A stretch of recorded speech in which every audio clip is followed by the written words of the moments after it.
Tudo da Canção Nova em um só lugar. Canção Nova Play. Olá, você que nos acompanha pelo Sistema Canção Nova de Comunicação. Está no ar o programa Discípulos e Missionários, aqui direto da TV Canção Nova de São Paulo. Nós recebemos Dom Odilo Scherer, arcebispo de São Paulo. Sua bênção, Dom Odilo. Que Deus abençoe e um bom programa. Um bom programa para todos nós. Obrigado e para vocês também que nos acompanham neste nosso encontro semanal. Que Deus abençoe vocês. E o que nós temos para hoje? Pois é, Dom Odilo, nós estamos aí já no final de fevereiro. Março, a igreja tem uma proposta, a Conferência Nacional dos Bispos do Brasil, que é a campanha da fraternidade. Essa riqueza aqui do Brasil, que esse ano tem uma proposta para falar de políticas públicas. O tema parece um pouquinho difícil. Fraternidade, políticas públicas. Quem é que vai entender o que é isso, né? Parece amplo. Ele é amplo, sim, mas parece que é coisa só dos homens lá em cima. Distante, né? do dia a dia. Lá com os homens, lá a política, né? Será que a igreja tem que se intrometer nesse assunto? Muitos questionariam. Então, daí a gente sempre lembra também isso, que a campanha da fraternidade é uma campanha de evangelização pública da sociedade, da convivência humana, não é simplesmente para dentro da igreja. Alguns entendem que o trabalho da igreja deve ser só para dentro da igreja. Pelo contrário, o Papa está dizendo, não, a igreja em saída, não uma igreja voltada sobre si mesma, mas a igreja para o mundo, a igreja para dentro da sociedade. Precisa evangelizar a sociedade, portanto também a vida comum, a vida pública, a vida política, a vida econômica, a vida cultural e assim por diante, né? Tudo o que faz parte da convivência humana precisa ser marcado pela luz do Evangelho. E as políticas públicas que são aquelas ações de governo que visam a enfrentar determinadas necessidades, determinados desafios, urgências e assim por diante. Por isso os governos fazem políticas para atender certas frentes, né? Que tipo de políticas públicas, por exemplo? Saúde. Precisa de políticas públicas para promover a saúde, prevenir doenças, atender bem os doentes, assim por diante, formar profissionais. Saúde. Educação. Precisa de políticas públicas, né? A segurança precisa de políticas públicas. O saneamento básico precisa de políticas públicas. Os serviços de transporte precisam de políticas públicas, porque senão a cidade para, né? E assim por diante, né? O cuidado da natureza, o ambiente, precisa de políticas públicas. A produção de alimentos, a produção de postos de trabalho, precisa de políticas públicas que ajudem a produzir. Então, essas políticas de governo, dos governos, políticas públicas para atender a população, podem ser espaços onde se promove a fraternidade e aí a justiça, o respeito, ou pode ser espaços onde se promove o egoísmo, tudo o contrário, né? Atender ao interesse de poucos, dos privilegiados, esquecer os descartados e assim por diante. Então, a promoção das políticas públicas deve ser espaço, ocasião de promover fraternidade, expressão do amor ao próximo na convivência social, independente de religião, de igreja, de credo religioso ou não religioso. Este é um dever do Estado. O Estado, as políticas públicas, elas não podem estar voltadas apenas para o interesse de um grupo, de um partido, dos que têm religião ou dos que não têm religião. Não, é para todos. Então, esse é o tema que está presente na campanha deste ano. Parece difícil, mas no fundo não é tão difícil assim. Ele responde a essa pergunta, a campanha da fraternidade, para quê? Não simplesmente para a evangelização para dentro da igreja, é para a evangelização da sociedade. Ela tem um grande significado profético. Pensando no bem de todos, de toda a sociedade. Exatamente, no bem comum, né? Aquilo que já é dever dos governantes, que isso seja feito de fato e não haja desvios, não haja corrupção, desvio de finalidade e assim por diante, para poder bem atender as políticas públicas. Dom Odilo, sobre as políticas para a família, o que seria de se esperar do novo governo em relação à família? Uma atenção mais especial em relação à família. Aqui, quando se fala da família, em geral, logo se pensa a questão da defesa da vida, e isso é importante, sem dúvida, não há dúvida, mas há mais questões que o governo tem que promover para possibilitar a família, para ajudar a família a cumprir bem o seu papel.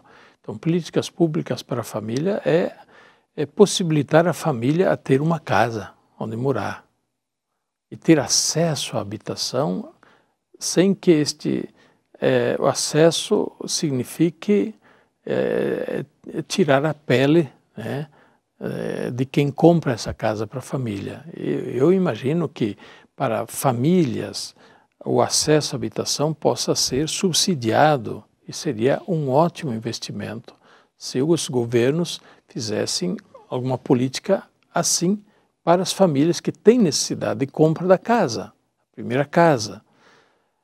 Famílias novas, por exemplo, casais novos, para eles poderem ter acesso à casa, poderem ter lá seu início de vida, ter os seus filhos e assim por diante. Por outro lado, as políticas públicas de amparo à família, que tem necessidades particulares, porque tem um doente, tem uma pessoa com deficiência, tem um idoso longamente acamado, por exemplo. Ora, se não houver uma política pública para essas situações, a família sozinha não aguenta. E o Estado também não vai assumir isso. Quem vai assumir? Teremos sempre, de novo, pessoas descartadas. É claro que a família vai fazer o impossível para não deixar descartar ninguém, né? Porém, a família sofre horrivelmente, né? Se a família tem mais filhos e, portanto, dar a possibilidade de que as mães fiquem com os filhos por mais tempo enquanto as crianças são pequenas. Ora, isto é importante para a educação das crianças, para o cuidado das crianças, a saúde das crianças, para a boa iniciação das crianças na vida, mas precisa ter uma política pública, nesse caso, por exemplo, para amparo à maternidade, para que a mãe, a mulher que é mãe, possa cumprir bem o seu papel, sem com isso ser penalizada no seu emprego, perder o emprego. Eu conheço, por exemplo, outros países, onde, na Alemanha, por exemplo, conheci um jovem casal, quando foi ter os filhos, né? Nasceu o primeiro filho, a mãe era uma profissional, uma técnica altamente capacitada numa empresa de tecnologia. Ela pediu licença, não por um ano, ela ficou 8 anos afastada do emprego. Depois nasceram 3 crianças, né? Depois que as crianças já estavam encaminhadinhas, voltou ao emprego, não perdeu o emprego. Ora, isso seria uma coisa importante para uma política pública para a família. E tantas outras questões. Política pública para a família também poder, de alguma forma, exatamente cumprir bem a sua função, possibilitar também que haja casamento com estabilidade, que muitos casamentos hoje, eles vão à falência por pouca coisa porque não há um amparo à instituição casamento. E nisso o poder público erra muito, ao meu ver, quando facilita demais as separações, o divórcio, enfim, não dá nenhum valor à instituição casamento, para a estabilidade da família. Ora, isso é abandono da família, abandono de uma instituição básica, fundamental para a sociedade.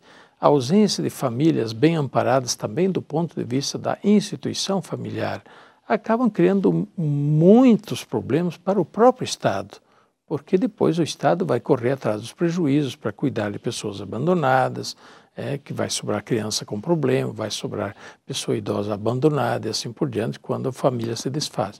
Veja que há muitas questões em relação às políticas para a família a se pensar. E a gente esperaria do governo políticas públicas para a família que sejam realmente com um horizonte amplo, não muito restrito e não simplesmente se perder em infinitas polêmicas, né? Partimos do pressuposto, claro, que a política pública de amparo à vida, de proteção à vida, contrária ao aborto, contrária à eutanásia, isso não se discute. Para mim, isso não deve ser objeto de discussão, porque isso é agressão direta à vida. Eu acho que nesse ponto não se deveria perder muito tempo. E empenhar muito mais energias das políticas para a família, para um amparo maior à própria instituição família e para que a família possa realizar a sua missão. Que beleza, Dom Odilo, é isso que a gente espera. E a gente já está encerrando o nosso programa. À disposição dos telespectadores está aí o nosso canal, que é o nosso e-mail, discípulosemissionários@cançãonova.com. Você pode também assistir novamente esse programa no youtube.com/play Canção Nova. Odilo, a mensagem final do senhor, a sua bênção para as pessoas que nos acompanham nesse momento. Pois é, nós estamos finalizando o mês de fevereiro e finalmente, para muitas pessoas, chegando o carnaval, né? Pois bem, que esse tempo seja vivido com alegria, sem dúvida. O carnaval tem muitos aspectos culturais interessantes também. Muitas pessoas, naturalmente, vivem o carnaval de outras formas, e naturalmente me refiro a muitas organizações na própria igreja, que nesse tempo vão fazer encontros de formação, retiros, convivências e assim por diante.